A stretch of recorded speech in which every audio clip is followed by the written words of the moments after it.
Hello everyone, how are you doing? This is MD Tech here with another quick tutorial. In today's tutorial, I'm going to show you guys how to set up and install your HP DeskJet 2711 printer software on your Windows device. So this should hopefully be a pretty straightforward process here, guys. And without further ado, let's go ahead and jump right into it. So all you have to do is open up a web browser, and in the Google search, you want to type in HP DeskJet 2711 drivers. Go ahead and search for that.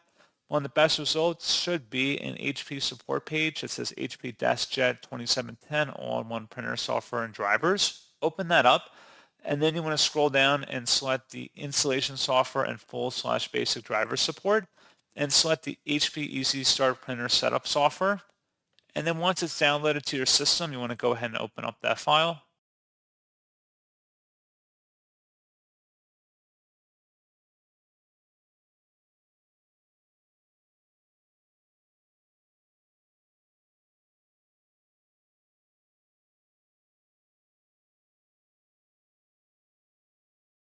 And if you receive a user account control prompt, should be a verified publisher, HP Inc. Select yes, and then proceed with the setup wizard here. And then select continue, and then just follow along for your configuration needs, and that's all you have to do. So as always, thank you guys for watching this brief tutorial. I do hope that I was able to help you out, and I do look forward to catching you all in the next tutorial. Goodbye.